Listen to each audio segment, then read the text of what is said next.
মৈত্রেয়ী দেবীর লেখা একটি কবিতা ঝড়। এই কবিতাটিও একটি বেসরকারি স্কুলের পঞ্চম শ্রেণীর পাঠ্য। তো আমি যাদের কবিতা শেখাই তাদের স্কুলের পাঠ্য যে কবিতাগুলো সেগুলো আমি আবৃত্তি করে দিই, তাতে তাদের শুনতে সুবিধে হয় এবং শুনতে শুনতে তৈরি হয়ে যায়, প্রশ্ন উত্তর তৈরি করতে তাদের সুবিধে হয়।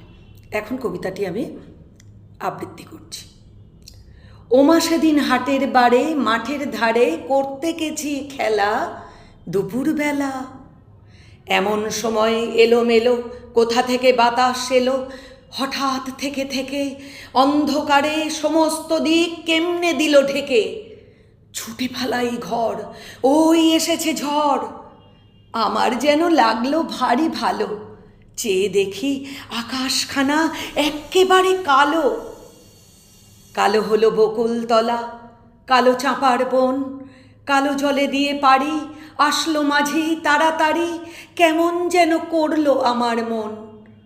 ঝড় কারে মা কয়, আমার মনে হয় কাদের যেন ছেলে কালির দোয়াত কেমন করে হঠাৎ দিল ফেলে। যেমন করে কালি আমি তোমায় মেঝের উপর ঢালি, হাসলো কেমন ঠোঁটটি মেলে, ভীষণ কেমন আগুন জেলে। আকাশ বারে বারে আবার বুঝি ঘুরে ঘুরে পালিয়ে গেল অনেক দূরে, সাত সমুদ্রের পারে।